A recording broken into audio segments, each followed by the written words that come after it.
चक्षुरुन्मीलितं येन तस्मै श्रीगुरवे नमः।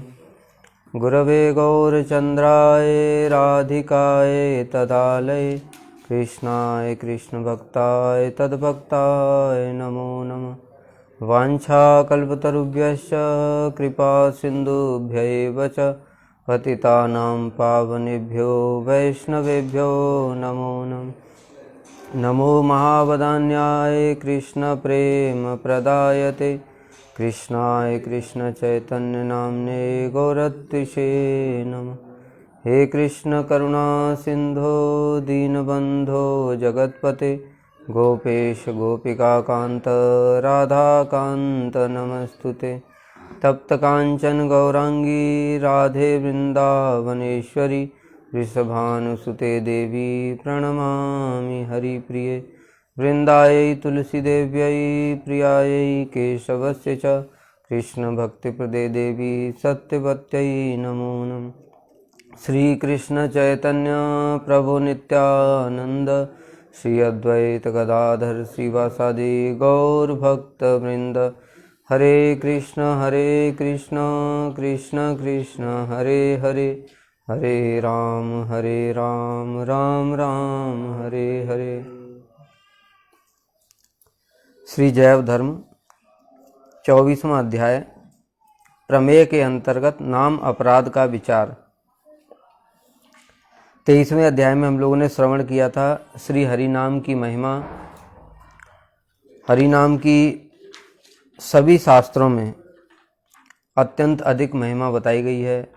बताया वेदे रामायणे च पुराणे भारते तथा आदावंते च मध्ये च हरि सर्वत्र गीयते।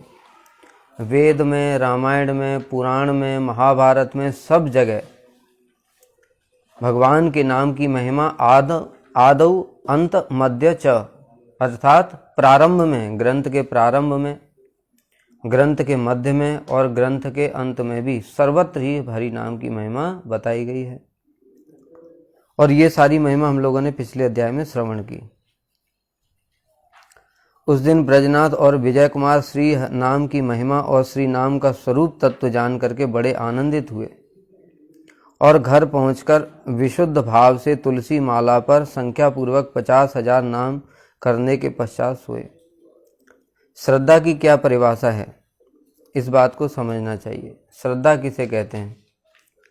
जिस विषय के प्रति हमारे मन में कोई संदेह ना रहे और दृढ़ विश्वास। श्रद्धा कहे सुदृढ़ विश्वास, अर्थात विषय के प्रति दृढ़ विश्वास कि जो कुछ भी इसमें कहा गया है या जो कुछ भी लिखा गया है वह पूर्ण रूप से सत्य है। यह सुदृढ़ विश्वास हुआ। और जब सुदृढ़ विश्वास होगा तो उसका फिर लक्षण क्या है कि जो वस्तु या जो चीज़ हमने पढ़ी या सुनी उसको पालन करने के लिए उत्कंठा होगी। सुदृढ़ विश्वास का यही तो लक्षण है। और संदेह का नाश। संदेह जब तक मन में रहेगा किसी विषय के प्रति तब तक चित्त प्रसन्न नहीं हो सकता। इसलिए श्रद्धा की दूसरी परिभाषा बताई है, चित्त की प्रसन्नता को ही श्रद्धा कहा गया है। जैसे मान लो मैंने कोई हरि नाम की महिमा ही बताई कि एक नाम से इतने पाप नष्ट हो सकते हैं जितने कि एक पापी अपने सारे जीवन में नहीं कर सकता। अब देखो, दो व्यक्ति हैं, दो व्यक्तियों ने ये बात सुनी। एक व्यक्ति को तो इसमें विश्वास हुआ, दूसरे को विश्वास नहीं हुआ। अब जिसको विश्वास नहीं हुआ उसका देखोगे तो मन अप्रसन्न सा रहेगा। उसके मन पर सदैव फेस पर क्या रहेगा, एक क्वेश्चन मार्क जैसा रहेगा, क्योंकि उसको संदेह है। तो क्या हुआ कि चित्त उसका प्रसन्न नहीं हुआ। इस कारण से उसको क्या है, अभी क्वेश्चन मार्क जैसा बना हुआ है। और नहीं उसकी हरिनाम करने के प्रति उत्कंठा ही होगी। लेकिन दूसरी ओर किसी ने अजामिल प्रसंग सुना। अजामिल प्रसंग तो जगत में सभी लोग सुनते हैं। ऐसा नहीं है कि भारतवर्ष में ये प्रसंग लोगों को पता नहीं है, लेकिन उनमें से कितने लोग उसका आचरण करते हैं? जो आचरण करते हैं वही श्रद्धा का लक्षण है। क्योंकि जिसकी श्रद्धा है तो वो निश्चित रूप से क्या समझ लेगा कि हरि नाम ही एकमात्र हमारे उपास्य हैं, वही हमारे उद्धारक हैं और कोई हमारा इस जगत से उद्धार नहीं कर सकता है। और ये जब सुदृढ़ विश्वास हो गया तो फिर वो क्या करेगा, फिर हरि नाम करेगा, जैसे अजामिल ने किया। उसने नाम की महिमा देखी, खुद अपनी साक्षात अनुभूति की, और अनुभूति करने के पश्चात क्या हुआ, लक्षण क्या है श्रद्धा का, फिर उसने क्या किया, जो अपनी स्त्री को भी त्याग दिया, पुत्र परिवार घर सब कुछ त्याग दिया और हरिद्वार चला गया। और वहां जाकर के उसने बाकी तपस्या इत्यादि यज्ञ तो कुछ नहीं किया। क्या किया, एकमात्र हरि नाम ही किया। यह है श्रद्धा का लक्षण। तो ये जो है ब्रजनाथ जी और विजय कुमार जी, इन्होंने भी जब नाम की महिमा सुनी और उसके तत्व को जाना तो बड़े आनंदित हुए। ये आनंदित होना ही लक्षण है क्या, कि इनको श्रद्धा हुई है। नहीं तो मैंने बताया श्रद्धा नहीं होगी तो क्या होगा, मन में एकदम डाउट सा रहेगा और मन अप्रसन्न रहेगा। पता नहीं ऐसे बोला होता है कि नहीं होता है, हम तो इतने दिनों से नाम कर रहे हैं, हमारा तो कुछ हो नहीं रहा है, ये फिर महिमा गलत बताई है क्या, तो प्रभु जी को अनुभूति है कि नहीं है, मतलब कितने सारे प्रश्न मन में आ जाएंगे और मन कैसा रहेगा, अप्रसन्न रहेगा। और फिर बताया क्या, जब श्रद्धा हो जाएगी तो उसका लक्षण भी प्रकाशित होगा। क्या लक्षण क्या होगा कि तुलसी माला पर संख्या पूर्वक 50,000 नाम जप करने के पश्चात ही सोए। इसके पहले से कहीं अध्याय में इस प्रकार की बातें नहीं लिखी कि उन्होंने इतना नाम करते थे, लेकिन आज जब नाम की महिमा सुनी बाबा जी महाराज से और उस पर श्रद्धा भी हो गई तो उन्होंने कहा अच्छा, नाम ही एकमात्र हमारे उद्धारक हैं। इसलिए उन्होंने क्या किया, संख्या पूर्वक नाम, पिछले अध्याय में गया भी था, संख्या पूर्वक नाम करना चाहिए। उन्होंने क्या किया, 32 माला करके ही सोए। इस प्रकार से हमारी उत्कंठा होनी चाहिए हरि नाम के प्रति, एक निश्चित संख्या निर्धारित करनी चाहिए और प्रतिदिन वो संख्या जप करने के पश्चात ही हमको सोना चाहिए या बाकी जो दिन की समाप्ति का कार्य करना चाहिए। श्री हरिदास ठाकुर ने भी अपने आचरण के माध्यम से यही दिखाया। अत्यंत वृद्ध अवस्था हो गई और एक दिन लेटे हुए थे, उसी समय गोविंद प्रभु महाप्रभु के जो सेवक हैं वो उनके लिए प्रसाद लेकर के पहुँचे। तो देखा कि हरिदास ठाकुर जी लेटे हुए हैं और हरि नाम कर रहे हैं, बहुत धीरे धीरे से उनकी आवाज़ आ रही है। तो उन्होंने पूछा, प्रभु क्या स्वस्थ नहीं है? तो उन्होंने कहा कि मेरा शरीर तो स्वस्थ है किंतु मन स्वस्थ नहीं। तो उनको तो कुछ समझ में नहीं आया। फिर उन्होंने महाप्रभु को बताया। महाप्रभु आए अगले दिन, उनसे भी यही बात कहा कि प्रभु मेरा शरीर तो स्वस्थ है लेकिन मन स्वस्थ नहीं है। तो उन्होंने कहा क्यों हरिदास, तुमको क्या हुआ? तो कहा प्रभु अब मेरी नाम संख्या पूरी नहीं हो पा रही है। देखो इस प्रकार से नाम करने के प्रति, नाम संख्या के प्रति कितनी निष्ठा है कि वो नाम संख्या अगर पूरी नहीं हुई तो हमको कुछ भी अच्छा नहीं लगेगा। इस जगत में ही देखते हैं हम, हमारा एक टारगेट होता है। जो कंपनियां होती हैं या कंपनियों के छोड़ो, कंपनी के जो एम्प्लॉय भी होते हैं उनका भी एक गोल होता है कि हम जिस कंपनी में काम कर रहे हैं 5 साल में हमारी सैलरी 1 लाख तक पहुंच जाए। अगर वो नहीं पहुंचता है तो फिर उसको अच्छा नहीं लगता है, फिर मैनेजर से बात करता है, चेष्टा करता है सैलरी बढ़ाने के लिए, बोलता है मैंने 5 साल से इतनी मेहनत कर रहा हूँ लेकिन अभी तक मेरी सैलरी तो आप बढ़ाते नहीं हैं। इस प्रकार से चेष्टा करता है, नहीं होता है तो फिर क्या करता है, वो जॉब स्विच कर देता है, दूसरा कंपनी में चेंज, जहाँ पर उसको 1 लाख देगा वहाँ जाएगा। कहने का मतलब क्या है, ये धन कमाने के प्रति निष्ठा है। निष्ठा का लक्षण यही है कि उसके प्राप्त करने के लिए बार बार चेष्टा करता रहेगा, बार बार चेष्टा कर रहेगा। उसी प्रकार से हमको हरि नाम करने के प्रति भी इसी प्रकार की निष्ठा होनी चाहिए। घर में काम ज़्यादा आ गया, कोई बात नहीं, आज थोड़ा नाम कम कर लेता हूँ, इस प्रकार से नहीं चलेगा। नाम प्रभु के प्रति निष्ठा होनी चाहिए। और आज उनको अनुभूति भी हुई है और नाम की महिमा भी पता चली है, इसलिए नाम करने के प्रति उत्कंठा भी है। इसलिए उन्होंने क्या किया, 32 माला पहुँचे थे। देखो यही है निष्ठा। पहुँचे कब थे, संध्या के बाद तो ये लोग घर जाते थे, संध्या के बाद में घर जाते थे। तो संध्या हो गई, लगभग 6-7 तो वैसे ही बज गया। अब उनको 32 माला करके सोना है, मतलब लगभग 11-12 बजे तक सोए होंगे, लेकिन कोई चिंता नहीं, थोड़ा लेट सो जाएंगे तो क्या फ़र्क पड़ता है। इस प्रकार से विचार करना चाहिए। शिला भक्ति प्रमोदपुरी गोस्वामी महाराज जी, उनके जीवन में एक घटना सुनने को मिलती है। शिला प्रभुपाद भक्ति सिद्धांत सरस्वती ठाकुर, उनके समय में उन्होंने अपने सारे जो शिष्य हैं उनको इतनी सारी सेवाओं में व्यस्त कर रखा था कि हरि नाम करने का भी समय नहीं मिलता था। इसलिए भक्ति प्रमोदपुरी गोस्वामी महाराज जी ने पूछा कि प्रभुपाद मेरा ऐसे नाम संख्या हो नहीं पाती है। तो पूछा क्या करते हो कि सारे दिन सेवा में व्यस्त रहते हैं। तो कहते हैं ठीक है, सोते कितना घंटा हो गया? 4 घंटा। तो कहते 2 घंटा सो।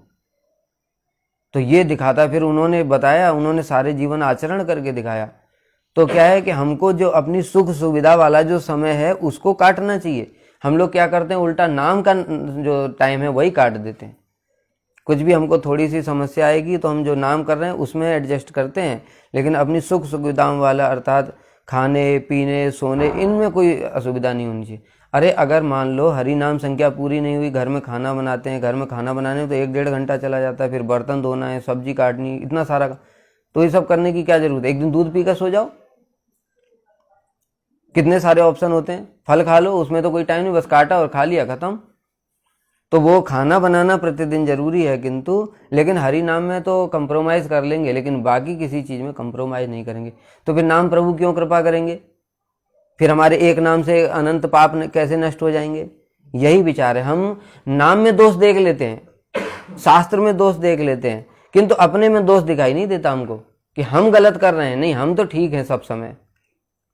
हमारी तो मजबूरी है, हमको पुत्र पिता माता पत्नी परिवार इनको पालना है, इनको भी तो समय देना जरूरी। हरि नाम को समय देना जरूरी नहीं है, क्योंकि ये माता पिता पुत्र परिवार यही तो अगले जन्म में हमारी रक्षा करेंगे, यही तो हमको नरक से उद्धार करेंगे। लेकिन सब समय क्या है, संसार के लोग उसी में डूबे हुए हैं। तो फिर नाम प्रभु कृपा नहीं करते। जो उनके शरणागत होगा उसी पर तो कृपा करेंगे, स्वाभाविक सी बात है। देखो इस जगत में भी ऐसा होता है, इस जगत में भी होता है। जो स्त्री है अपने पति की सेवा करती है, तो जब सेवा करती तभी तो पति उसको खिलाता पिलाता पालन पोषण करता है। दूसरा कोई व्यक्ति तो उसके लिए कुछ नहीं करता। जिसकी सेवा करेगी वही तो करेगा। उसी प्रकार से नाम प्रभु भी हैं, जो उनकी शरणागत होगा, जो उनका आश्रय लेगा, उसी पर वो कृपा करेंगे।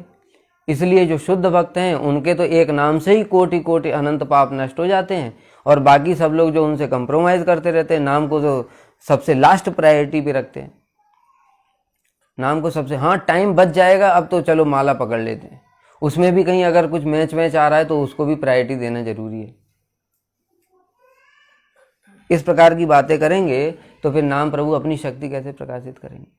इसी कारण से किसी का भी शुद्ध नाम होता ही नहीं है। और शुद्ध नाम जब नहीं होता है तो फिर धीरे धीरे श्रद्धा भी खत्म हो जाती है। अरे हम तो इतने दिन से नाम कर रहे हैं, हमारा तो रोग भी ठीक नहीं हो रहा है, हमारी व्याधि ठीक नहीं हो रही, हमारे परिवार में इतनी समस्याएं हैं, ये है वो है। बस आज शुद्ध नाम करते करते उन्हें कृष्ण कृपा का साक्षात अनुभव हुआ। क्या बताया था हमने? नाम से ही सब कुछ प्रकाशित होगा। हमारे सामने कृष्ण चल करके नहीं आएंगे, हमारे सामने उन्होंने कृष्ण ही है स्वयं, लेकिन दूसरे रूप में हमारे सामने आए हैं। कैसे? नाम प्रभु के रूप में। नाम प्रभु की सेवा करेंगे तब साक्षात कृष्ण चल करके आएंगे।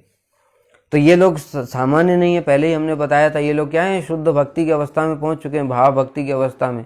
इनको अपने स्वरूप की उपलब्धि भी हो चुकी है, पिछले अध्यायों में गया ये सब बातें।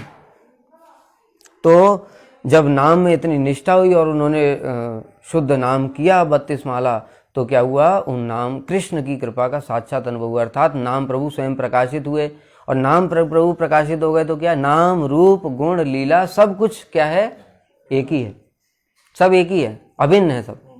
अर्थात नाम करने से ही फिर उनको स्वप्न इत्यादि में कृष्ण के दर्शन भी हुए होंगे। इसलिए बताया कृष्ण कृपा का साक्षात अनुभव हुआ। और भी कुछ अनुभूतियां हो सकती हैं जो कि इसमें लिखी नहीं है, लेकिन वो शब्दों से समझ में आ रहा है कि उनको नाम रूप गुण लीला इत्यादि की स्फूर्ति हुई। लेकिन कब हुई? जब शुद्ध नाम करते करते, जब शुद्ध नाम होगा तभी नाम रूप गुण लीला की स्फूर्ति होगी। दूसरे दिन सवेरे जब दोनों सोकर उठे तो आपस में पिछली रात की चर्चा करने लगे और अपने अपने अनुभव को व्यक्त करके बड़े प्रसन्न हुए। अब क्या देखो, श्रद्धा हुई, श्रद्धा से फिर नाम किया तो अनुभूति हुई, अनुभूति हुई तो और श्रद्धा हो गई, श्रद्धा और दृढ़ हो गई कि ओह, नाम करने से तो कृष्ण के पास साक्षात अनुभव हुआ, कृष्ण के साक्षात दर्शन हो गए। अब क्या करेगा, जो पहले नाम कर रहा था ढीला ढाला, वो क्या हो जाएगा, अब तो बिल्कुल ही बहुत स्ट्रिक्टली नाम करेगा। और दोनों ने क्या किया, अपने अपने अनुभव व्यक्त किए। इसलिए भक्त लोगों को क्या करना, अपने भक्ति संबंधी अनुभव एक दूसरे को शेयर करना चाहिए। हम लोग क्या करते हैं, जब भी दो लोग मिलते हैं संसार में, देखो सब समय तुम्हारे बेटा कैसा है, बेटी कौन सी क्लास में पढ़ाई कर रही है, और उसकी शादी के लिए कुछ देखा कि नहीं देखा, ये इस प्रकार की, पति कहाँ नौकरी, घर परिवार, कपड़ा मकान दुकान, दुनिया की सारी चर्चाएं होती हैं, किंतु भजन के विषय में कोई चर्चा नहीं होती। इसलिए बताया ना, मंदा सुमंद मतयो मंद भाग्याय उपद्रता। कलयुग के लोग महाभाग्यहीन है, महाभाग्यहीन। क्यों? क्योंकि परमार्थ वस्तु की कभी चर्चा ही नहीं करते। भाग्य क्या है? भाग्य है भक्ति ही भाग्य है। और मंदा, महा आलसी हैं। तुमको तो अरे हमने तो देखा 14-14 घंटे बच्चे पढ़ाई करते हैं, 16-16 घंटे पढ़ाई करते हैं, ऑफिस में 18-18 20-20 घंटे लोग काम करते हैं। आप कह रहे हैं आलसी हैं? कहते परमार्थ में आलसी हैं। वो 20 घंटा नौकरी करेगा, लेकिन घर के बगल में भागवत चल रही होगी, और क्या कहते हैं उसमें अगर वहाँ पर स्पीकर लगा हुआ है, कान में कथा जा रही, तो कान में वो ईयर प्लग डाल देगा, कहीं किसी प्रकार से चली ना जाए। इसलिए मंदा, महामंद, महा आलसी हैं परमार्थ हैं। और सुमंद मतयो, बुद्धि अत्यंत बिल्कुल हीन है, महामंदमती है। महामंदमती कहते तो बड़े बड़े इंटेलिजेंट लोग हैं, साइंटिस्टों ने ये बना दिया। कहते इतना सब होने पर भी जो भगवान हैं उनकी सत्ता को स्वीकार नहीं करते, इसलिए महामंदमती है। गंगा स्नान, कृष्ण पूजन, हरिनाम कीर्तन, दशमूल पाठ, श्रीमद् भागवत आलोचना, वैष्णव सेवा और भगवत प्रसाद सेवा में उनका वह दिन बीता। देखो अब ये बता रहे हैं भक्तों का क्या दिनचर्या होती है। जैसे एक संसारिक व्यक्ति की दिनचर्या होती है, सुबेरे उठा, फिर खाने के लिए तैयारी करना शुरू की, नहाने धोने के बाद में खाने पीने की तैयारी करना शुरू किया, फिर ऑफिस के लिए तैयारी, फिर ऑफिस जा करके फिर वहाँ से काम करके आया, फिर घर परिवार के लिए मार्केटिंग, ये सब। उसी प्रकार से भक्तों की दिनचर्या होती। देखो कैसे, गंगा स्नान, सुबेरे सुबेरे यमुना जी में स्नान करते हैं, स्नान करते हुए भी जो अष्टक इत्यादि का पाठ करते हैं। कृष्ण पूजन, भगवान की पूजा करते हैं, धूप दीप तुलसी इत्यादि, जो कुछ भी संभव है। कुछ नहीं है तो स्तुतियाँ ही करते हैं हम लोग। देखो सुबेरे उठ करके मंगल आरती करते हैं, हरि नाम कीर्तन, फिर कीर्तन होता है हमारा 1 घंटा, दशमूल पाठ, फिर कथा होती है प्रतिदिन, श्रीमद् भागवत आलोचना होती है, भक्ति ग्रंथों की आलोचना, वैष्णव सेवा, प्रसाद सेवा, ये सब क्या है? ये भक्तों की दिनचर्या है। संध्या के पश्चात दोनों श्रीवास आंगन में वृद्ध बाबा जी की कुटी में उपस्थित हुए। साष्टांग दंडवत प्रणाम करने के बाद विजय कुमार ने पिछले दिन के प्रस्ताव के अनुसार नामापराध तत्व के संबंध में पूछा। अब उन्होंने पूछा कि जो आपने बताया कि भगवान के नाम की तो इतनी महिमा है, फिर जगतवासी सारे लोग इतना नाम ले रहे हैं, तो फिर इनका कुछ हो क्यों नहीं रहा है? इसलिए तो बाबा जी ने बताया था कि इसका कारण है अपराध, फिर पिछले अध्याय में बताया था। तो फिर उन्होंने प्रश्न पूछा कि आज निश्चित रूप से हम अपराध के बारे में ही जानेंगे, क्योंकि नाम प्रभु की इतनी महिमा शास्त्र में जो बताया कि कोटि कोटि दान व्रत यज्ञ तप सब कुछ करने पर भी एक नाम के समान उनकी तुलना नहीं है। ये सब पिछले अध्याय में गया। तो जब इतनी नाम की महिमा है, तो फिर नाम, सभी लोग नाम ले रहे हैं, तो इनका वो नाम की शक्ति प्रकाशित क्यों नहीं हो रही? ये सबसे बड़ा क्वेश्चन है। तो इसलिए बाबा जी से उन्होंने तुरंत आज पहले से प्रश्न सोच कर ही आए हैं कि आज बाबा जी के पास में जाकर के हमको नाम अपराध के विषय में ही जानना है। यही सबसे बड़ी बाधा है भक्ति में। विजय कुमार की तत्व जिज्ञासा सुनकर बाबा जी महाराज बड़े प्रसन्न हुए और प्रेम पूर्वक बोले, नाम जैसे सर्वोत्तम तत्व है, नाम अपराध भी उसी प्रकार सब प्रकार के पापों और अपराधों से बढ़कर भयंकर होता है। क्या बताया? देखो इस जगत में भी ऐसा देखा जाता है, कोई एक छोटा सा व्यक्ति है, सरकारी है, ठीक है, उस सरकारी कोई चपरासी है या झाड़ू लगाने वाला है, ठीक है, वो झाड़ू लगाने के वाले की तुम अगर सेवा करोगे, ठीक है, सरकारी है किंतु पुलिस स्टेशन में ही है मान लो, या किसी सरकारी विभाग में, तो उसकी सेवा करोगे तो उसका फल भी तुमको तो कुछ मिलेगा, वो तुम्हारे कुछ छोटे मोटे काम करवा देगा। मान लो कल को उसे तुम्हारा झगड़ा हो गया तो भी क्या होगा, क्योंकि वो सरकारी व्यक्ति है तो अपराध तो होगा, तो पुलिस वाले तुमको दंड तो देंगे, लेकिन क्या है, ज़्यादा बड़ा दंड नहीं होगा, क्योंकि वो व्यक्ति कैसा है, उसकी पोस्ट कम है ना। और वहीं कोई डीएम है, डिस्ट्रिक्ट मजिस्ट्रेट है, उसकी तुम सेवा कर रहे हो, उसकी सेवा करने से फल भी कैसा मिलेगा, बड़ा मिलेगा फल। स्वाभाविक सी बात है, चपरासी की सेवा करने का फल मिला बड़ा है कि डीएम की सेवा करने का, डीएम की बहुत बड़ा फल है। लेकिन डीएम के प्रति अपराध किया तो उसका दंड भी बहुत भयंकर है। उसी प्रकार से इस जगत में बताया था पिछली बार में कि कोई भी नाम प्रभु के समान है ही नहीं। तो नाम प्रभु की सेवा का फल क्या है, सबसे बड़ा फल है क्या, अरे उससे बड़ा, उतना बड़ा फल तो हम सोच ही नहीं सकते। स्वयं कृष्ण ही खींच करके चले आते हैं। भगवान ने स्वयं ही बोला है, अनुब्रजाम्य हम नित्यम पूये येति अंग्र रेणु भी, कि मैं अपने भक्तों के पीछे पीछे चलता हूं। तो पीछे पीछे चल के क्या करते हैं, कहते हैं कि जो वो चलेंगे तो उनके चरणों की धूल उड़ेगी ना, वो मेरे माथे पर पड़ेगी, उससे पूये येति, मैं पवित्र हो जाऊंगा, भगवान कह रहे हैं। इतनी भगवान ने अपने भक्तों की महिमा इतनी कर रखी है जगत में प्रकाशित, और तो उनकी सेवा करने से क्या होगा, फल भी वैसा ही मिलेगा। फिर भगवान के भक्तों की सेवा करने का फल भी क्या है, स्वयं कृष्ण ही वशीभूत हो जाएंगे। किंतु अगर उनके प्रति अपराध किया तो फिर क्या होगा, तो फिर दंड भी तो वैसा ही मिलेगा। इसलिए बताया यहां पर कि देखो, सब प्रकार के पाप जितने भी जगत में देखे जाते हैं, कितनी भी हत्याएं कर दो, उन सब से बढ़कर है नाम अपराध। क्योंकि नाम प्रभु क्या है, उनसे बहुत ऊपर हैं। बताया था हमने, ये सारे अनंत कोटि ब्रह्मांड भी एक साइड रख दो, एक तरफ केवल एक हरि नाम रख दो, तो भी दोनों में कोई तुलना नहीं है, क्योंकि नाम स्वयं कृष्ण है। तो उन्हीं कृष्ण के चरणों में जब अपराध करोगे तो फिर क्या होगा, उसका फल भी वैसा ही होगा। इसलिए बता रहे हैं, सब प्रकार के जगत में जो पाप देखे जाते हैं, चोरी, हिंसा, हत्या, जो कुछ भी तुम सोच सकते हो, अवैध स्त्री संग, मदिरापान, हमने तो इतने ही सुने, और भी बहुत सारे होते होंगे जो हैं, शास्त्र में इतने सारे नरक बनाए गए हैं वो अलग अलग पापों के अनुसार। उस सब पापों की भी तुलना हरि नाम के अपराध के बराबर नहीं हो सकती। सब प्रकार के पाप और अपराध तो नाम उच्चारण के साथ ही दूर हो जाते। देखो नाम प्रभु की क्या महिमा है, नाम के उच्चारण में, यानी कि शुद्ध नाम से ही सारे पाप, सारे अपराध सब दूर हो जाते हैं। ऐसे नाम प्रभु की जो महिमा है, उन्हीं के चरणों में अगर अपराध करोगे तो फिर क्या होगा। परंतु नाम अपराध उतनी आसानी से दूर नहीं होता। पद्म पुराण में श्री नाम की महिमा का वर्णन करते हुए कहा है, मैं नाम की महिमा का वर्णन करते हुए बता, इससे पहले हम एक बात बता देते हैं कि यहाँ दो शब्द आए, पाप और अपराध। इनमें अंतर जानना बहुत जरूरी है कि भाई ये क्या है, क्योंकि जब तक तत्व ज्ञान नहीं होगा तब तक हम उसे बच भी नहीं सकते। तो देखो, पाप किसे कहते हैं, मन वचन, तन मन और वचन के द्वारा किसी ऐसे व्यक्ति की हिंसा करना जो कि आत्म धर्म में प्रतिष्ठित नहीं है, शारीरिक धर्म में प्रतिष्ठित, ये परिभाषा हो गई, इसको कहते हैं पाप।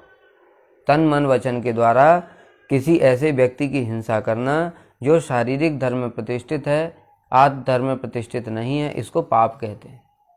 इसका तात्पर्य क्या हुआ कि देखो, हमने तन के द्वारा अर्थात किसी को जाकर के थप्पड़ मार दिया, पिटाई लगा दी, झगड़ा किया। मन के द्वारा किसी का बार बार बुरा सोच रहे हैं, बार बार बुरा सोच रहे हैं। कैसे व्यक्ति का, जो संसार में रहते हैं, जो भोगों में लिप्त हैं, जिनको भक्ति से कोई लेना देना नहीं है।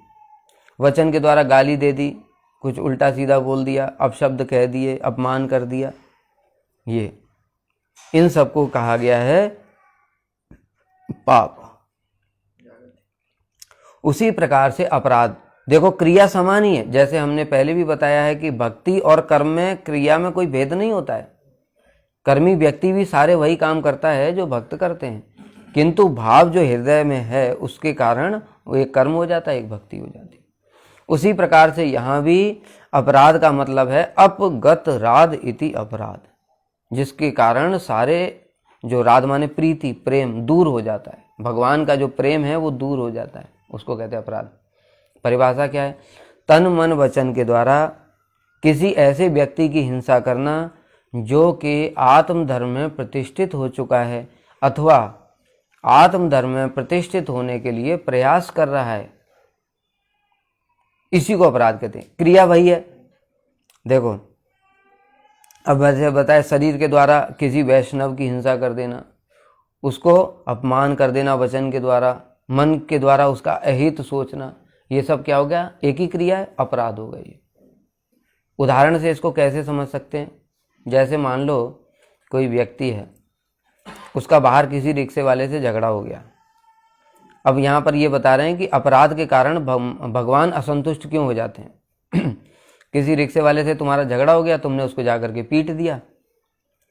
अब वो जाकर के पुलिस स्टेशन में गया, उसने जाकर के वहाँ कंप्लेंट कर दी, तो पुलिस आएगी? एक रिक्शे वाले के झगड़े के लिए अगर पुलिस आने लगी तो वो तो सारे दिन ऐसे ही करते रहेंगे, उसके लिए पुलिस आने वाली नहीं है।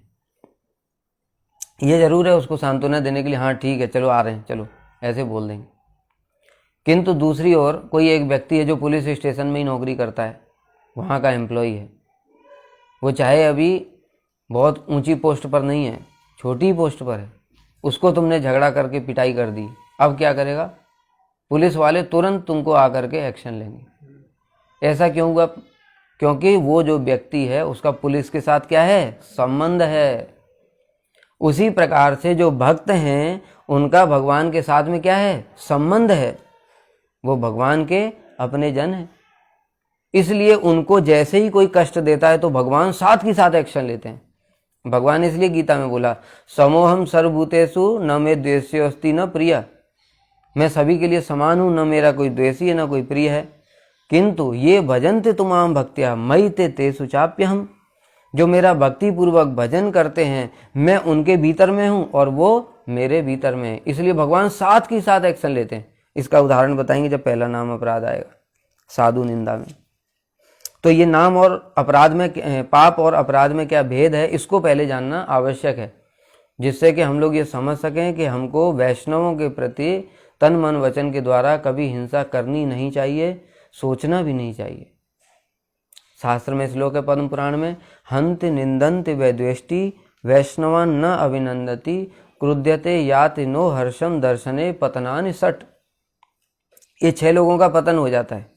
हंति जो हिंसा कर देता है, निंदन्ति जो निंदा करता है, द्वेष्टि जो वैष्णवों से द्वेष करता है, क्रुध्यते जो क्रोध करता है, नो हर्षम दर्शने, और तो छोड़ो वैष्णव आ रहे हैं, अब उनको देख करके कोई प्रसन्नता ही नहीं हो रही है, ऊपर से सोच रहे हैं कहाँ से आ गया, अब इसके लिए खिलाना पिलाना पड़ेगा, इनकी सेवा करनी पड़ेगी।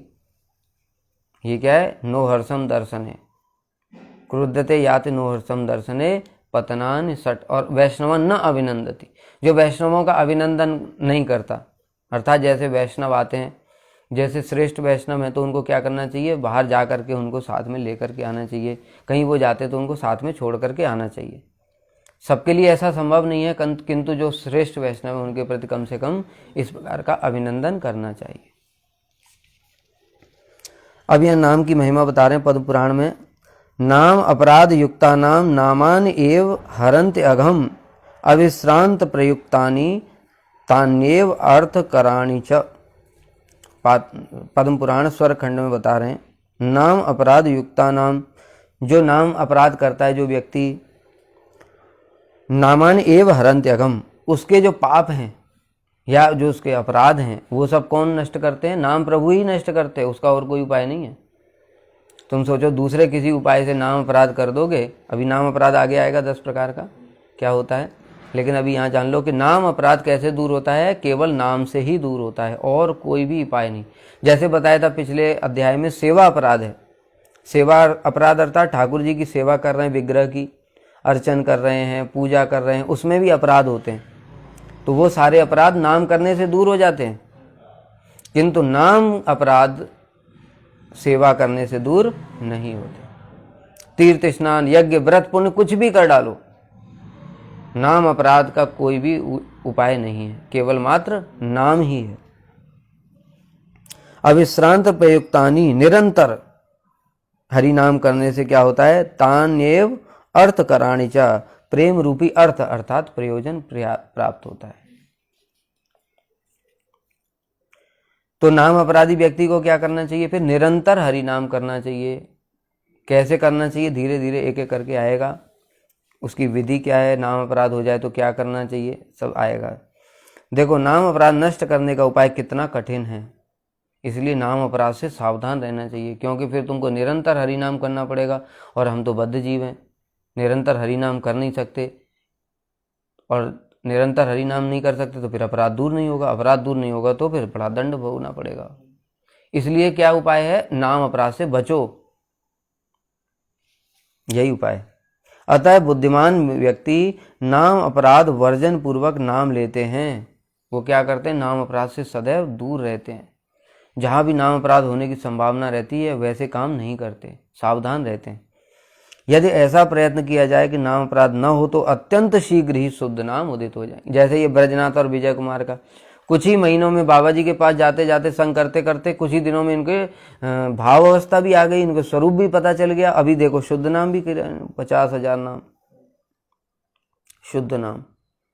तो नाम अपराध से बचना चाहिए, उससे क्या होगा, शुद्ध नाम से स्वरूप की उपलब्धि होगी, कृष्ण प्रेम प्राप्त हो जाएगा। कोई मनुष्य नाम ले रहा है, नाम लेते लेते उसके शरीर में रोमांच उठता है, आंखों से अश्रु धारा भी बहने लगती है, फिर भी नाम अपराध के कारण उसके द्वारा उच्चारित नाम शुद्ध नाम नहीं है। क्या कह रहे हैं, हो सकता है कोई व्यक्ति नाम ले रहा है, नाम करते करते उनकी आंखों से आंसू भी बह रहे हैं, इससे ये नहीं समझना चाहिए कि उसका नाम शुद्ध हो गया है। ठीक है, हमने ये बताया था, ये क्या है, तटस्थ लक्षण है, भाव के तटस्थ लक्षण है, रोमांच, कंप, अश्रु, पुलक, वैवर्ण इत्यादि। अर्थात इनके द्वारा हम पहचान कर भी सकते हैं कि कोई शुद्ध भक्त है, नहीं भी कर सकते, क्योंकि बताया था सत्वाभास, रत्याभास, निसत्व और प्रतीप, ये 4 प्रकार के भाव के आभास होते हैं, जिसमें भी रोमांच, कंप, अश्रु इत्यादि दिखाई पड़ते हैं, किंतु वास्तव में वो क्या है, शुद्ध नाम नहीं है। जैसे बताया था रत्याभास। रत्याभास किसे कहते हैं, कोई मायावादी है और ध्यान में बैठा हुआ हरि नाम कर रहा है, और हरि नाम करते हुए उसके नेत्रों से अश्रु प्रवाहित हो रहे हैं। क्यों प्रवाहित हो रहे हैं, इसलिए रूप गोसाई पाजी लिखते हैं भक्ति रसामृत सिंधु में, क्योंकि वो मन में ये सोच रहा है कि अरे देखो ये चित्त शुद्धि हो गई मेरी, निर्विशेष ब्रह्म ज्ञान हो गया। इतनी कठिन वस्तु जिसके लिए बाकी लोग लाखों लाखों साल तक तपस्या करते हैं फिर भी नहीं होता, ये नाम की कृपा से मेरे को कितना सहज हो गया। इसी में वो क्या, पुलकित हो गया, नेत्रों से अश्रु प्रवाहित होने लगे। तो ये शुद्ध भक्त हुआ, ये तो मायावादी है। तो ये इसको कहते हैं रत्याभास। दूसरा होता है सत्वाभास। सत्वाभास कहते हैं जहां पर कि कोई एक सरल हृदय व्यक्ति है, उसने इस प्रकार की लीला कथा सुनी जहां पर बड़ा मार्मिक दृश्य है। जैसे पिछली कथा में बताया था कि जब कृष्ण मथुरा के लिए जा रहे हैं, उस समय जो ब्रज में स्थिति है उसको सुन करके हृदय विदीर्ण होने लगता है। या फिर जब उद्धव जी ब्रज में आए और यशोदा मैया से मिले, नंद बाबा से मिले, उस समय क्या स्थिति है, तो ये सुन करके क्या होता है, स्वाभाविक रूप से ही नेत्रों में अश्रु आ जाते हैं। ये सुन करके नेत्रों में अश्रु आ गए तो ये नहीं सोचना चाहिए कि हमारा भाव उत्पन्न हो गया। ये क्या है, सरल हृदय व्यक्ति के अंदर ऐसे भाव आभास उत्पन्न होता है, उसके कारण अश्रु इत्यादि होते हैं। निसत्व कहते हैं जहाँ पर एक्टिंग, अभिनय किया जाता है। जो भागवत वक्ता इत्यादि होते हैं बंगाल की तरफ विशेष रूप से, वहाँ पर क्या करते हैं, वो अभिनय करते हैं। भागवत बोलेंगे, बोलते बोलते ऐसा एक पॉइंट लेंगे जहाँ पर कि बोलते बोलते और बस रोने लगेंगे, और रोमांच, कंप, अश्रु इत्यादि ऐसे करके होने लगेगा, और भक्त लोग सोचेंगे वाह महाराज कितने बड़े हैं, फिर लाख लाख रुपया देंगे। ये क्या है, निसत्व, एक्टिंग, अभिनय। तो ये भी क्या है, कपट है, वास्तव में वहाँ भाव नहीं है। और जब श्रोता 2-4 ही होंगे तो उनके भाव उत्पन्न नहीं होगा, जब 1000-1000 श्रोता होंगे भाव तभी उत्पन्न होते हैं। चौथा होता है प्रतीप। प्रतीप किसे कहते हैं, जहाँ पर कि क्रोध पूर्वक, जैसे कि कंस का हुआ, कंस ने क्या हुआ, कृष्ण को देख करके अत्यंत क्रोधित हो गया, तो वो शरीर में कंपन होने लगा क्रोध के कारण शरीर कांपने लगता है, और आंखों से आंसू निकलने लगा, और चेहरा लाल हो गया। ये तीनों भी तो अष्ट सात्विक विकार हैं, अष्ट सात्विक भावों में से हैं ये, रोमांच, कंप, अश्रु, पुलक, वैवर्ण, ये शरीर का रंग बदलना, वैवर्ण। तो हुआ कि नहीं, तो क्या कंस का भाव उदित हुआ है, नहीं। तो ये सब के कारण भी कभी कभी रोमांच, कंप, अश्रु इत्यादि होते हैं। इससे ये नहीं सोचना चाहिए सब समय कि भक्त का भाव उदित ही हो गया है या शुद्ध नाम हो रहा है। प्रभु शुद्ध नाम किसे कहते हैं? 10 प्रकार के नाम अपराधों से रहित हरि नाम को ही शुद्ध नाम कहते हैं। बताया था हमने, नाम अपराध पहला होता है। नाम अपराध क्या होता है? अपराध और अनर्थ सहित जो नाम होता है, यानी अभी अपराध भी हैं अनर्थ भी हैं, तब हम जो नाम कर रहे हैं वो होता है नाम अपराध। नाम आभास क्या होता है?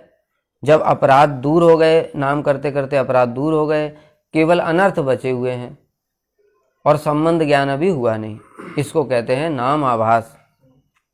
और तीसरा होता है शुद्ध नाम, जब अपराध भी दूर हो गए, अनर्थ भी दूर हो गए और कृष्ण के साथ में संबंध भी पता चल गया, अर्थात मेरा शांत दास सख्य वात्सल्य मधुर क्या संबंध है, उस समय जो नाम होता है उसको शुद्ध नाम कहते हैं। केवल अपराध और अनर्थ दूर होने से भी शुद्ध नाम नहीं होगा, संबंध ज्ञान मुख्य है, उसको शुद्ध नाम कहते हैं।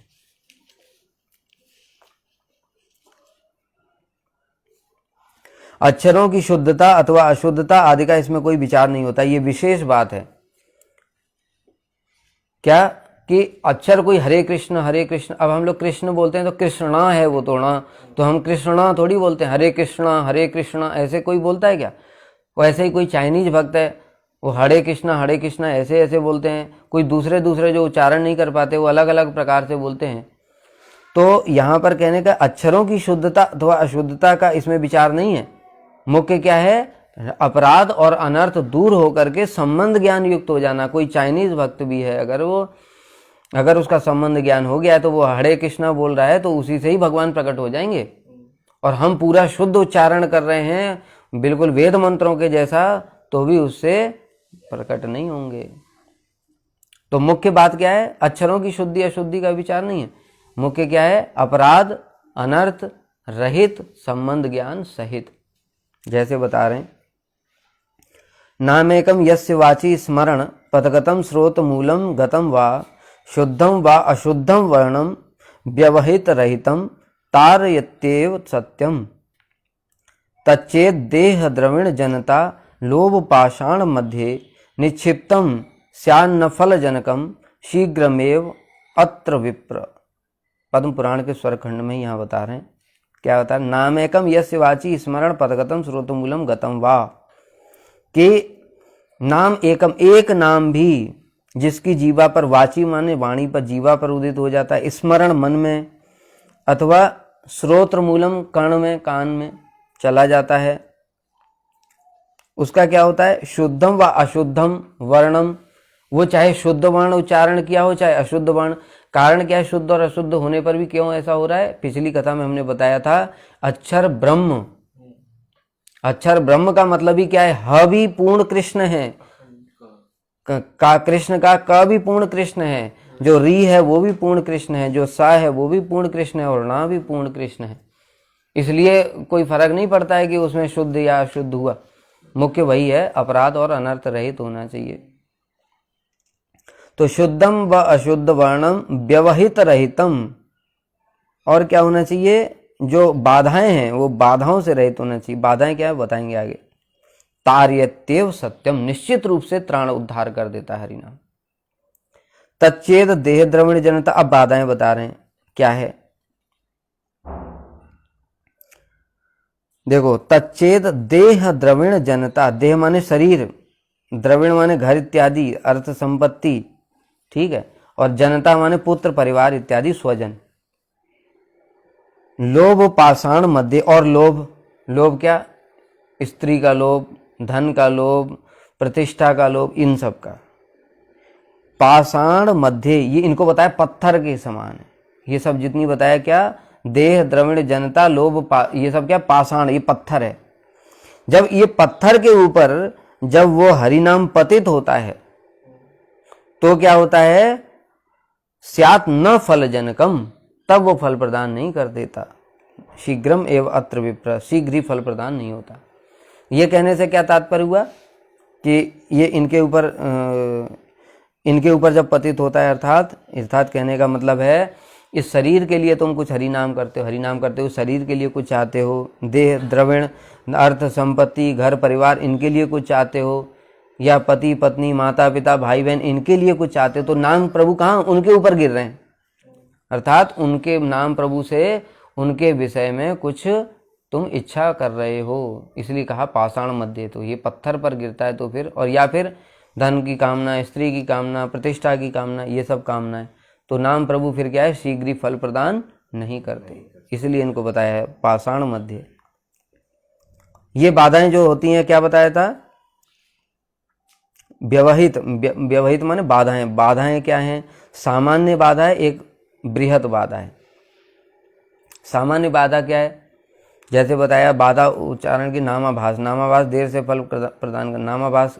सामान्य बाधा क्या है कि ये जो सामान्य प्रकार की बाधा है, जैसे छोटी मोटी जो कामनाएं हैं, ये सब क्या है, कामनाओं के उद्देश्य से हरि नाम कर रहे हैं, ये नामाभास है, ये छोटी मोटी बाधा है। किंतु बृहत बाधा क्या है, बड़ी बाधा है नाम अपराध। वो नाम अपराध हो गया तो बहुत बहुत लंबे समय तक भी हरि नाम करने से भी फल दिखाई नहीं देगा। विजय, मुझे तो ऐसा प्रतीत हो रहा है कि साधक के लिए नाम अपराध का ज्ञान होना अत्यंत आवश्यक है, क्योंकि बताया तो देखो, पाप इत्यादि तो भक्ति में बाधा उत्पन्न ही नहीं कर सकते। बताया क्यों, क्योंकि एक नाम से ही सारे पाप नष्ट हो जाएंगे, तो भक्ति में फिर बाधा क्या रह गई, अपराध। इसलिए अपराधों के बारे में जानो, अपराधों से सावधान रहो, उनसे बचने का प्रयास करो, उनको दूर करो, बस हो गया काम। बाकी तो कोई बाधा ही नहीं है भक्ति में। अजामिल का कोई अपराध नहीं था, उसने सारा जीवन पाप किए, ऐसा कोई पाप नहीं जो उसने किया नहीं। जगाई मदाई का कोई ऐसा पाप नहीं था जो उन्होंने किया नहीं हो, लेकिन नाम प्रभु ने कृपा करके उन सारे पापों को भस्म कर दिया और उनकी भक्ति प्रदान कर दी, भगवान के धाम चले गए। नाम अपराध 10 बाबा जी बता रहे हैं। अब नाम अपराध 10 प्रकार के होते हैं। पद्म पुराण में इसका बड़ा ही मार्मिक विश्लेषण पाया जाता है। सताम निंदा नामनः परम अपराधम वितनुते यतः ख्यातिम यातम कथम उसहते तद विगर्ह्यम शिवस्य श्री विष्णुर्यस्य। ये तो खैर संस्कृत में है, हम लोग एक एक करके इसको हिंदी में करते हैं। क्या है पहला, सताम निंदा नामना परम अपराधम वितनुते। सबसे पहला और सबसे बड़ा अपराध है निंदा। अपराध 2 प्रकार के हमने पहले ही बता दिए हैं, विषय जाति और आश्रय जाति। विषय जाति कहते हैं जो भगवान के प्रति अपराध किए जाते हैं, उनको सेवा अपराध भी कहते हैं, वो तो नाम करने से दूर हो जाते हैं। और आश्रय जाति अर्थात हो गया जो गुरु और वैष्णव। भक्ति के आश्रय कौन है, भक्त, और भगवान कौन है, विषय। तो भगवान के प्रति सेवा अपराध इत्यादि से क्या होता है, भक्ति ढक जाती है। ढक जाती है क्या मतलब, जैसे सूर्य है, सूर्य है, अब क्या हुआ, बीच में बादल आ गए तो हमको सूर्य का प्रकाश दिखाई नहीं पड़ रहा है। कुछ समय बाद क्या होगा, वो बादल हट जाएंगे तो सूर्य का प्रकाश पुनः वैसे ही देखने लगेगा। ऐसे समझो इसको सेवा अपराध से। किंतु जो नाम अपराध है, यानी आश्रय जाति साधु के प्रति अपराध, उससे क्या होता है, भक्ति समूल ही नष्ट हो सकती है। इसलिए इनसे सावधान रहना पड़ेगा। सताम निंदा पहला हो गया, साधुओं की निंदा। अब इसमें बताते हैं साधु निंदा क्या होता है। निंदा किसे कहते हैं, सबसे पहले ये समझना चाहिए। अब यहाँ पर यद्यपि कह रहे हैं ये कृपा पूर्वक एक एक श्लोक की अलग अलग व्याख्या करके सभी अपराधों को अच्छी तरह समझा दीजिए। तो हम लोग भी एक एक श्लोक ही पहले ले करके चल रहे हैं, एक साथ नहीं ले रहे। देखो पहले श्लोक में 2 अपराधों का वर्णन किया गया। कहला सताम निंदा, साधुओं की निंदा, और यत ख्यातिम यातम कथम उसहते तद्विग्रहम।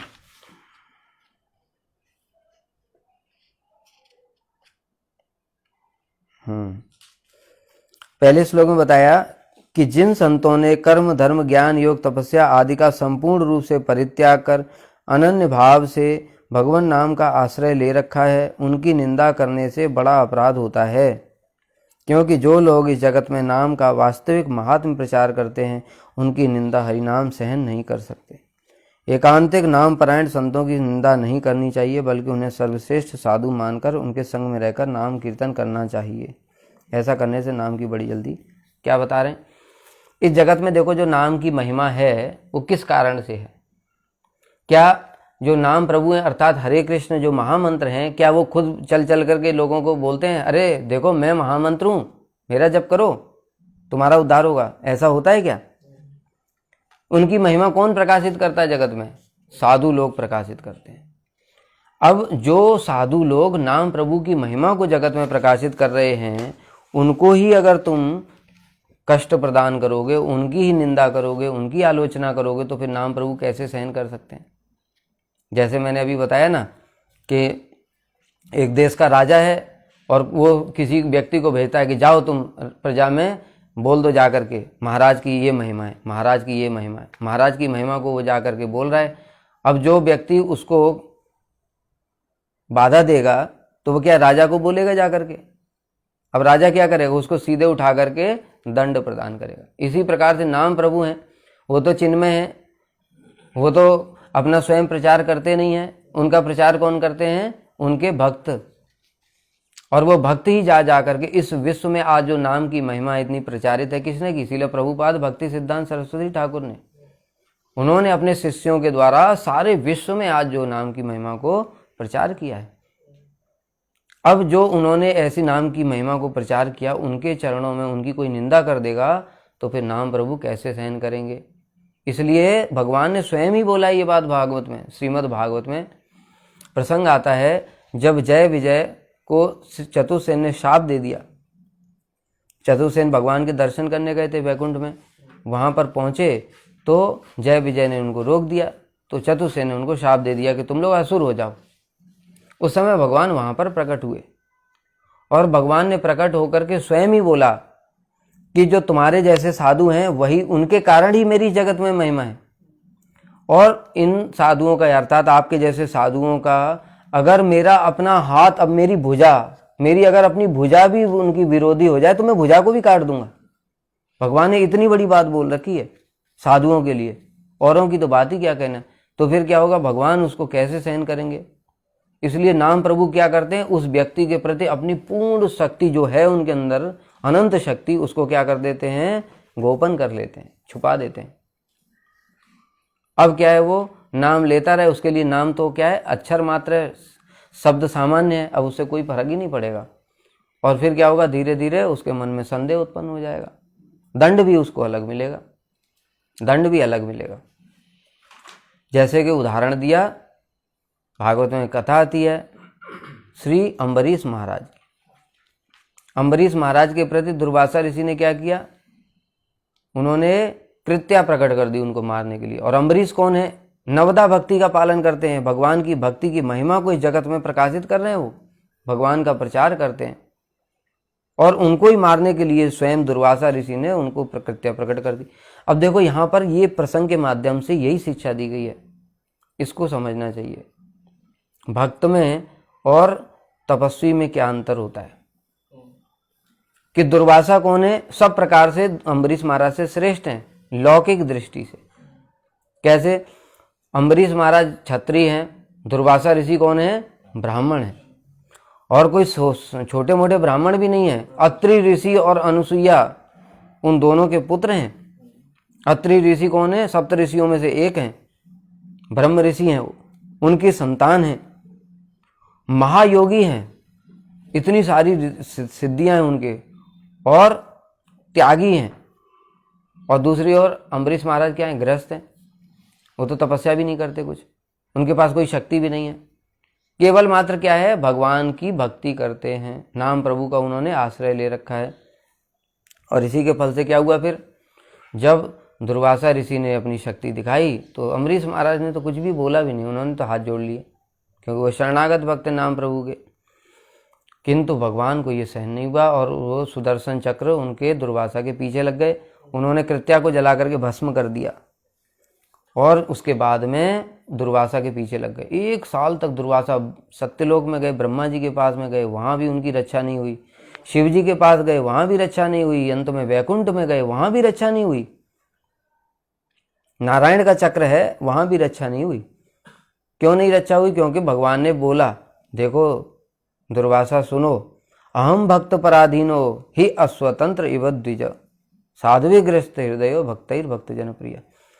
हे दुर्वासा, मैं भक्तों के पराधीन हूं। कहने का तात्पर्य क्या हो? तुम योगी हो, तपस्वी हो, सन्यासी हो, सब कुछ ठीक है, परंतु भक्त नहीं हो।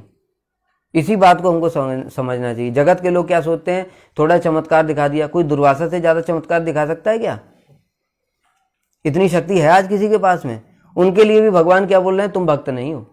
तो भक्ति का तात्पर्य ये नहीं कि भक्त लोग तब चमत्कार दिखाएंगे। जो सब समय हरिनाम कर रहा है, उनका हरिनाम प्रभु का आश्रय ले रखा है, हरिदास ठाकुर की तरह, वो कौन से चमत्कार दिखाते थे? वही भक्त है, वही भगवान को प्रिय है। दूसरी ओर कितना भी योगी, तपस्वी, ज्ञानी, ध्यानी कुछ भी हो, वो भगवान को प्रिय नहीं। और बताया साधवो हृदयम मह्यम, साधु किसको कहा गया? भक्त को ही साधु कहा गया है। हम लोग कोई भी देखते लाल कपड़े वाला साधु है, ऐसा नहीं है।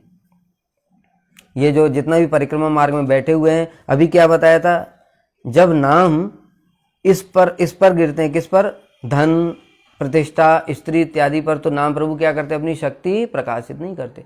अब ये जितने परिक्रमा मार्ग में बैठे हुए हैं, जैसे ही कोई इनके सामने से निकलेगा, हरि बोल हरि बोल हरि बोल, करताल कोई बजाएगा, कोई ऐसा मगन हो जाएगा जैसे साक्षात नारद जी का अवतार हो। किंतु वास्तव में उनके पीछे उद्देश्य क्या है? ये सामने से निकल रहा है, वो पैसा देकर जाए, इसके लिए इतना मगन दिखा रहा है वो। ये साधु है? साधु किसको बताया? देखो, दुर्वासा को भी साधु बता नहीं रहे भगवान। क्या कह रहे हैं? साधुओ हृदय मह्यम, अम्बरीश साधु है, तुम साधु नहीं हो। देखो, वेश में दुर्वासा साधु है, त्यागी भी हैं, ब्राह्मण, सब कुछ हैं। बाहर से देखने पर सब प्रकार के साधु के गुण किसमें हैं? दुर्वासा ऋषि में हैं। लेकिन भीतर से भगवान ने साधु किसको बोला? अम्बरीश को बोला, दुर्वासा को नहीं बोला। साधुओ हृदय मह्यम साधुनाम हृदयम तो हम मद अन्यत्ते न जानन्ते नाहम तेभ्यो मनागपि, कि साधु मेरा हृदय है और मैं साधुओं का हृदय हूँ। वे मेरे अतिरिक्त किसी को नहीं जानते और मैं उनके अतिरिक्त अन्य किसी को भी नहीं मानता। इसलिए खाली साधु का कपड़ा नहीं देखना चाहिए, आज में और अभी आगे आएगा साधु कौन है। तो ये साधु की निंदा करना क्या है? सबसे बड़ा अपराध। निंदा किसे कहते हैं? कोई व्यक्ति कह सकता है कि किसी साधु को, जो सच में साधु है लेकिन अभी अनर्थग्रस्त है, सिद्ध तो नहीं हुआ ना। बताया क्या? नाम अपराध, नाम आवाज शुद्ध नाम। कोई भजन साधन कर रहा है तो पहले उसके अपराध और अनर्थ हैं। कोई मान लो पूर्व जन्म में चोर था, इस जन्म में भी उसके वो संस्कार रहेंगे, लेकिन उसने भगवान का चरणाश्रय कर लिया, सदगुरु पदाश्रय कर लिया, तो वो अब भजन साधन कर रहा है, लेकिन उसके अंदर वो चोरी वाला संस्कार तो रहेगा। उसने कुछ चुरा लिया, अब किसी व्यक्ति ने उसको देख लिया और देख करके किसी दूसरे व्यक्ति को जाकर के सबको बोल दिया, पता है मैंने इसको 100 रुपए चुराते हुए देखा। अब तुमको लग रहा है कि मैं तो सत्य बोल रहा हूं, ये निंदा नहीं है, किंतु शास्त्र में इसको निंदा बताया है। तुम्हारी बात नहीं सुनी जाएगी, शास्त्र की बात सुनी जाएगी। क्या बता रहे हैं? निंदा दोष कीर्तनम, ठीक है। क्या बताया? दोष कीर्तन को ही निंदा कहते हैं। वो चाहे सत्य हो अथवा झूठ हो, झूठ तो खैर अपराध है ही है, वो तो बड़ा ही अपराध है, किंतु यहाँ पर स्पष्ट रूप से बताया सत्य भी जो है उसको भी कीर्तन करने को भी निंदा कहा गया। तो फिर हमारे मन में प्रश्न हो सकता है कि फिर वो व्यक्ति का शोधन कैसे होगा? वो व्यक्ति, अगर हम उसकी बुराई को, जैसे उसने गलत काम किया, अगर हम नहीं बताएंगे तो कैसे वो सुधरेगा? कैसे? तो कैसे सुधारना है तुमको, अगर तुम्हारा उद्देश्य सद उद्देश्य है तो सबको जाकर के पब्लिक में मत बोलो। किसको बोलना पड़ेगा? उनसे श्रेष्ठ जो वैष्णव हैं, गुरु जी हैं, उनसे श्रेष्ठ वैष्णव, उनको बताओ कि प्रभु जी ये भजन तो बहुत अच्छा करते हैं, किंतु इनके अंदर ही में ये दोष है, अगर ये दोष भी दूर हो जाएगा तो ये बहुत अच्छा रहेगा। तो वो जो उनको सुधार सकते हैं उनको बताना पड़ेगा, वो भी सदुद्देश्य से, तब इसको निंदा नहीं कहेंगे, तभी अपराध भी नहीं होगा, तब ये सदुद्देश्य है। उद्देश्य ही मुख्य है। हमने ब्रॉडकास्ट कर दिया तो वो क्या हो जाएगा? अपराध हो जाएगा। हमारे सोचने से कुछ नहीं होगा। देखो, भगवान ने बोला, ये बात मैं नहीं कह रहा हूँ। भगवान ने गीता में क्या बताया? अपि चेत सुदुराचारो भजते माम अनन्य भाग साधुरेव स मंतव्य सम्यक व्यवस्थितो हिसा। अपि चेत, दुराचारी नहीं, सुदुराचारो। हमने तो ये जो छोटा बताया 100 का नोट चुराया, ये तो क्या है? दुराचारी तो है, पाप है, छोटा पाप है ना। लेकिन भगवान ने तो सुदुराचारो बोला है, बहुत बहुत बड़ा पाप भी अगर किसी से हो जाता है। किंतु भजते माम अनन्य भाग, मेरा अनन्य भाव से भजन कर रहा है, तो भगवान कह रहे साधुरेव सब मंतव्य, उसको साधु ही मानना पड़ेगा।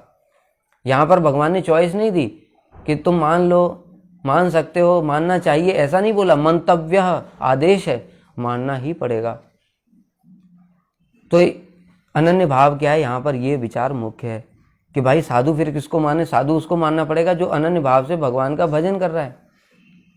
तो अनन्य भाव सबसे मुख्य बात है। अनन्य भाव क्या होता है इसको समझना पड़ेगा। 3 चीज़ों को मिलाकर के अनन्य भाव बनता है। पहला, कृष्ण के अतिरिक्त अन्य किसी देवी देवता की उपासना नहीं करता। दूसरा, भक्ति के अतिरिक्त कर्म ज्ञान योग का आश्रय नहीं लेता। और तीसरा, भगवान की सेवा के अतिरिक्त उसकी अन्य कोई कामना इत्यादि नहीं होनी चाहिए। अगर ये तीनों चीज़ किसी में हैं, उससे कोई भी पाप हो जाता है तो वो हमको देखना नहीं है। वो साधु ही है, वो साधु भगवान ने ही बोला है, वो साधु उसको मानना पड़ेगा। क्यों? क्षिप्रम भवति धर्मात्मा शाश्वत शांति निगच्छति। भगवान कह रहे हैं ना कि मेरे भक्ति कर रहा है ना अनन्य भाव, उससे क्या होगा? शीघ्र ही वो धर्मात्मा बन जाएगा, सारे पाप उसके नष्ट हो जाएंगे। लेकिन तुमने जो उसकी निंदा कर दी वो क्या होगा? वो तुम्हारा रह जाएगा। मान लो जैसे एग्जाम्पल देता हूँ, 2 बच्चे हैं, आपस में उनका झगड़ा हो गया, ठीक है, खूब झगड़ा हो गया, दोनों में बड़ी शत्रुता हो गई। और उसमें से एक बच्चा आगे जाकर के डीएम बन गया। अब क्या होगा बताओ जरा? अब क्या होगा? उसको दंड मिलेगा कि नहीं मिलेगा? लेकिन जब वो पढ़ाई कर रहा था तब उसको तो नहीं पता था ना कि ये डीएम है कि नहीं, ये आगे चल के डीएम बनेगा। लेकिन तब भी अपराध तो हुआ कि नहीं? उसी प्रकार से अभी उससे दुराचार हो रहा है, अनन्य भाव से भजन कर रहा है, लेकिन अभी दुराचार हो रहा है किसी कारण से, लेकिन आगे चल करके तो शुद्ध भक्त बन ही जाएगा। भगवान कह रहे हैं क्या? क्षिप्रम भवति धर्मात्मा, शीघ्र ही वह शुद्ध हो जाएगा। जब शुद्ध हो गया और वो महाभागवत बन गया, शुद्ध भक्त बन गया, अब वो तुम्हारा अपराध कहाँ पहुंच गया? वो पहुंचा कि नहीं पहुंचा? इसलिए कह रहे हैं जो अनन्य भाव से भजन करता है उसको अपराध दोष नहीं देख, उसको दोष नहीं देखना चाहिए, दोष कीर्तन नहीं करना चाहिए। क्षिप्रम भवति धर्मात्मा, भगवान ने और भी भागवत में भी श्लोक बोला है, क्या है? यत्पाद मूलम भजता प्रियस्य त्यक्त्यान भाव हरि परेश विकर्म यच्चोत्पतितम कथंचित धुनोति सर्वम हृदय सन्निविष्ट। स्वपाद मूलम, स्वपाद मूलम माने जो भगवान के अपने चरण कमलों का आश्रय लेकर के भजतः प्रियस्य, प्रेम पूर्वक भगवान का भजन करता है। त्यक्त अन्य भाव, और अन्य समस्त भावों को उसने परित्याग कर दिया, अर्थात न देवी देवता की कर्म ज्ञान योग का आश्रय नहीं लेता। विकर्म यच्चोत्पतितम कथंचित, उससे कोई अगर विकर्म हो जाता है किसी कारण से, 4 प्रकार के दोष होते हैं, पूर्व दोष, जातिगत दोष, नश्य प्राय दोष, कदाचित दोष। इन 4 दोषों के कारण कभी कभी पाप हो जाते हैं। जैसा मैंने बताया, पहले वो चोरी करता था, वो संस्कार बचा हुआ है उसका, तो वो पाप हो जाता है उससे। पहले कोई स्त्री संग करता था, अभी धीरे धीरे छोड़ते छोड़ते, जैसे बताया बिलमंगल ठाकुर का ही उदाहरण दिया कि वो वैश्या को छोड़ करके आए, मार्ग में फिर वो वैश्या एक स्त्री की तरफ देख रहे हैं, आसक्ति हो गई। तो एकदम से लोग सोचते हैं अरे ये कैसा साधु है, इसने क्रोध कर दिया, ये कैसा साधु है, इसने ऐसा चोरी कर ली, ये कैसा साधु है, इसने स्त्री संग कर लिया। वो साधु बनने के प्रोसेस में है। जैसे कोई बच्चा है, उसने इंजीनियरिंग कॉलेज के पहले एडमिशन लिया, पहले दिन ही तो क्या वो इंजीनियर हो गया क्या? लेकिन उसके नाम के आगे लिखा जाता है इंजीनियर। कोई डॉक्टर बनने के लिए मेडिकल कॉलेज में एडमिशन लिया, पहले दिन से ही उसके आगे डॉक्टर लिखा जाता है, लेकिन वो डॉक्टर पूरा बना नहीं है। उसी प्रकार से साधु बनने के लिए क्या सोचते हैं कि जैसे ही हमने हरि नाम लिया हमारा एकदम चित्त शुद्ध हो जाएगा, भगवान दर्शन दे देंगे, ऐसा होगा क्या? धीरे धीरे धीरे धीरे क्या होगा? वो अनर्थ दूर होंगे, अपराध दूर होंगे, तब एक दिन जाकर के वो शुद्ध नाम होगा, तब उसके अंदर कोई दोष नहीं रहेगा। तो हम सारी एक्सपेक्टेशन कैसी वाली रखते हैं? महाभागवत वाली रखते हैं, बद्ध जीवों से, किसके अंदर भी झूठ नहीं बोलना चाहिए, चोरी नहीं करना चाहिए, स्त्री संग नहीं करना, कुछ नहीं करना चाहिए। इसका मतलब ये नहीं कि साधु को लाइसेंस मिल रहा है, ऐसा नहीं है। वो उनको दंड जो देंगे भगवान देंगे, तुम उसकी चिंता ना करो, तुमको अधिकार नहीं है। किंतु बताया किसको? नाम प्रभु हैं, वो देखने वाले। वो पाप कर रहा है, उसने अनर्थों के कारण किया या जान करके किया, हमको तो पता नहीं। तो वो जो पाप का उसका फल है वो भगवान देंगे, नाम प्रभु प्रदान करेंगे, किंतु हम उसको नहीं देख सकते अगर अनन्य भाव से बताया भजन कर रहा है तो।